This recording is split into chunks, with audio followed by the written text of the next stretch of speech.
Hey, how are you guys? We are here with Paul again, and today we're talking about the jumbo loan.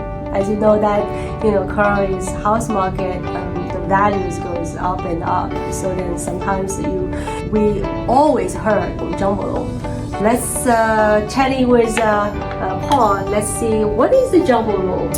So the jumbo loan category is anything over $726,200. So if a loan amount is over that, it's classified as a jumbo loan. The criteria is slightly different. The qualifications, typically we want to see a certain amount of post-closing reserves. The debt-to-income ratio may be slightly different.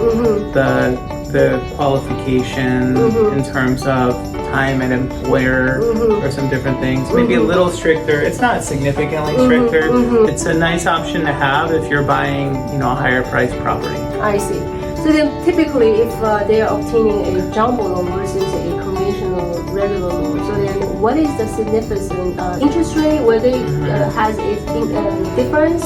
So the jumbo loan is slightly harder to qualify for, not significantly, and it could carry a better interest rate because if someone could qualify for that loan, they'll be rewarded with a better interest rate. That's good. Potentially, That's good. Yes. Depending on where the market is. There's definitely a lot of benefits to it because if you're buying the higher priced home. Also, another benefit is sometimes the ARM rates on the jumbo loans are better actually than conventional loans because there's not quite as many ARM options on loans under so you guys can make the ARM loan on the jumbo loan as well. So the jumbo ARM loan, and then that can have a bigger impact on your payment because of the higher. So it might make sense to consider the ARM loans on the jumbo loans. Yes. So a lot of people do consider that. Right. If you're not sure what we're talking about the ARM loan, please go visit our last episode for the ARM loan return. Okay. Yes, I think that's a great option for our buyers for purchasing a larger price. Yeah, and what another benefit if someone does, let's say for example, someone has a house to sell for a certain amount, but they're buying a significantly bigger house, they could put less down on that initial property, and then if they sell their house and get the equity from their house, then they could pay the loan down after closing if they wanted to do that, if they didn't want to borrow as much.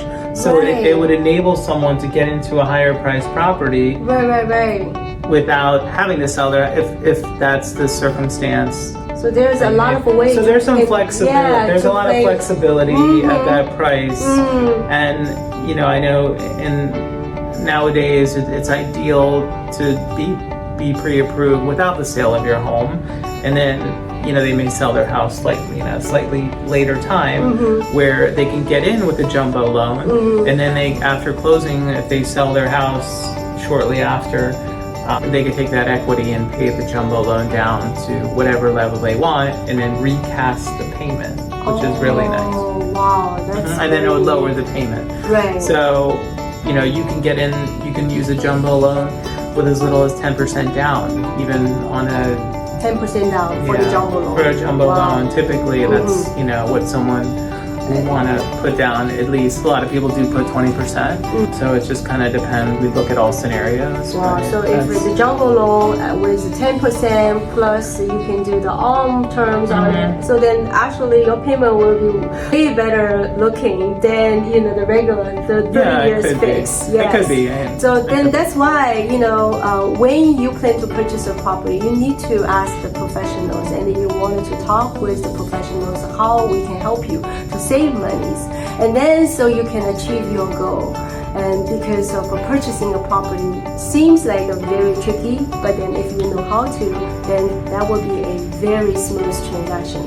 So talk to us if you plan to purchase or sell your property, no matter what. All right, thank you so much for your time, and we'll see you soon.